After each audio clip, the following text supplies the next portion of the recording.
morning everyone. Good morning all students. In our last video we have already seen our topic of indirect speech of assertive sentence. म्हणजेच काय आपण विधानार्थी वाक्याचे indirect speech कसे करायचे ते already पाहिलेले आहे. And we have already seen 10 example, near about 10 example. आपण example practice सुद्धा केलेली आहे. Now today we are going to see our second type of indirect speech. It means indirect of imperative sentence. म्हणजेच काय तर आज्ञार्थी वाक्याचे इनडायरेक्ट स्पीच करणे. इनडायरेक्ट स्पीचलाच काय म्हणतात, अजून एक वर्ड आहे narration. Understand? So today we are going to see our topic narration of imperative sentence. म्हणजे आज्ञार्थी वाक्याचे आपण आज इनडायरेक्ट स्पीच कसे करायचे ते पाहणार आहोत. Understand? So first we have to revise the rule. आपण सुरुवातीला रूल्स पाहूया. Only 5 rules are there. फक्त किती आहेत तर 5 rules आहेत. You have to understand all the rule properly and recite also. So what is the first rule? First rule is that sentence start with main verb. It is not a specific rule but it is the identity. ही काय ओळख आहे की imperative sentence start with main verb. म्हणजे imperative sentence आज्ञार्थी वाक्य नेहमी हे main वर्बनी start होती. म्हणजे मुख्य क्रियापदाने सुरू होत असतात. Understand? Second, take reporting verb according to the meaning of sentence. म्हणजे जी रिपोर्टिंग वर्ब आहे ते आपल्याला सेंटेन्सचं मिनिंग पाहायचं आहे, आधी सेंटेन्स रीड करायचं आहे, त्यानुसार रिपोर्टिंग वर्ब यूज करायचे आहे. There are different various are reporting verb. So such as requested. It means if there is please. जर का प्लीज असेल सेंटेन्स मध्ये तर रिक्वेस्टेड येईल. देन ऑर्डर जर असेल तर ऑर्डर घ्यावं लागेल. Then command. If the colonel give the order then we take command. And if there is beg means what? Beg means beg करणं. जसे म्हणजेच काय तर म्हणजे याचना करणे एखाद्याजवळ. देन अर्ज मीन्स याचना करणे, विनवणी करणे. ऍडवाइस मीन्स सल्ला देणे. अशा प्रकारचे सेंटेन्सची मिनिंग पाहून तुम्हाला काय करावं लागेल, रिपोर्टिंग वर्ब यूज करावं लागेल. Understand? Next rule, use conjunction to. To हे कंजंक्शन तुम्हाला कंपल्सरी यूज करावं लागेल. In assertive use conjunction that. Assertive मध्ये पाहिलं आपण दॅट कंजंक्शन होतं. Now you have to use conjunction to compulsory. Understand? Then next rule, in imperative sentence no need to change tense, only change the pronoun and pointer word. हा खूप आणि खूप महत्वाचा rule आहे. Just understand. जसे की पहा, आज्ञार्थी वाक्यामध्ये काळ बदलवू नये. म्हणजे no need to change the tense. तुम्हाला टेन्स बदलवण्याची गरज नाही. ते only you have to change the pointer word. Pointer word जसे की पाहिले, दिसतं, that, now, become, then, as, like. And you have to change the pronoun. फक्त तुम्हाला सर्वनाम बदलावं लागेल. And pointer word only. No need to change the tense of that sentence. म्हणजे टेन्स चेंज करण्याची तुम्हाला आवश्यकता नाही. Understand? And last rule, use the ask reporting verb in general sentence. Now some sentence are only general. No there is order, command और request. जसे की for example, the teacher said Ritu show me your notebook. Teacher रितूला म्हणाले की तुझे notebook मला दाखव. आता हे काय जनरल आहे. So we take there ask. Understand? If the sentence is general then you have to use reporting verb ask compulsory. म्हणजे रिपोर्टिंग वर्ब तुम्हाला ask कधी वापरावं लागेल, सेंटेन्स जर जनरल असेल तर.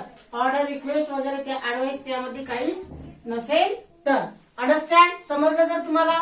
So very easy rule. Only 5 rules are there. You have to recite properly. And now we are going to see example practice. आता आपण काय पाहणार आहोत तर एक्झाम्पलची प्रॅक्टिस करणार आहोत. What is the first example? Now first example is what?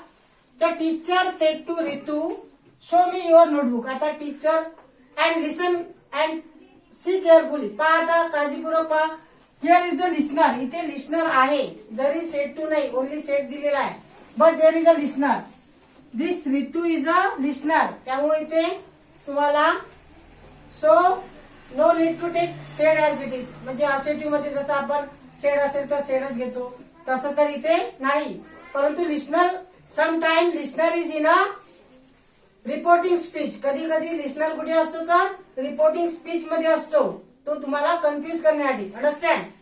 So you have to identify the teacher ask Ritu, मग तुम्हाला तो लिस्नर घ्यावा लागेल. The teacher ask Ritu, then what is the conjunction? To. Teacher ask Ritu to show, आता इथे मी आहे, so pronoun change. मी म्हणजे काय? मला दाखव. सो शो हिम, काय चेंज होईल मग? हिम, त्यांना, त्याला. अँड युअर नोटबुक, युअर म्हणजे तिचे notebook. And what is the change? Her notebook, तिचे notebook. Understand? Her notebook. So do you understand the pronoun change? Pronoun you have to change according to the person in that sentence. म्हणजे person पाहायचं की कोणाकरता हा आलेला आहे pronoun, त्यानुसार आपण मग चेंज करायची. And pronoun chart is there, you have to just recite all. The next sentence, the doctor said, comma into inverted comma, give up smoking. Now there is advice. डॉक्टर नेहमीच काय देतात? ऍडवाइस देतात.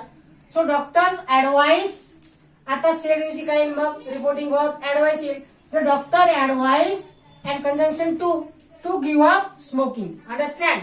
So only you have to take there advice because of doctor sentence. Understand? That's why take advice there. The doctor advice to give up smoking. Next sentence, he said to me, please give me your pen. Now in this sentence please is there. आता इथे काय? Please आहे म्हणजे request आहे, त्यामुळे आपल्याला काय घ्यावं लागेल मग? You have to take requested. So he requested me to give him. आता इथे पहा, मी होतं, ही सेड टू मी, आता मी स्वतः आहे तिथे, त्यामुळे काय येईल मग? इथे हिम येईल. He requested me to give him म्हणजे त्याला. तो मला म्हणत होता की मला तुझी पेन दे, मग आपण काय म्हणू? त्याला. It means him, to give him my pen. इथे युअर पेन म्हणजे माझी पेन मागितली आहे, मग मी स्वतः आहे तर काय म्हणेन? My pen. Understand? So do you understand properly?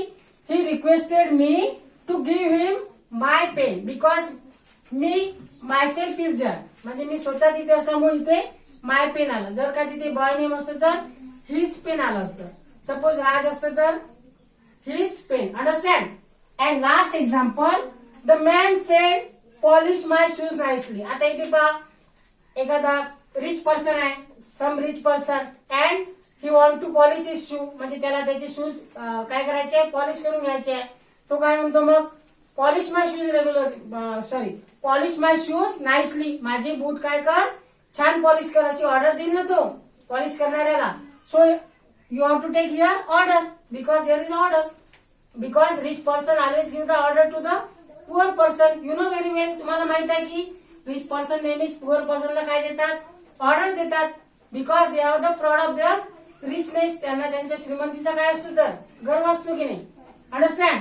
So man order to polish his shoe. His shoe काय घेतलं? माय शू म्हटलं होतं त्याने. माय शू इथे काय घेऊ मग? हिज शू म्हणजे त्याचे shoes. His shoes nicely. So do you understand? The man order to polish his shoes nicely. So do you understand all the example? First example is a general, second one is a advice, then third one is a request sentence, then fourth one is what? Order. So we have practiced all example. You have to write down all and you have to recite and write down properly in a sweet handwriting in your notebook all 5 rules and recite today. Understand? So if you understand all the rules and example, then like my video. Thanks for watching my video. Thanks again.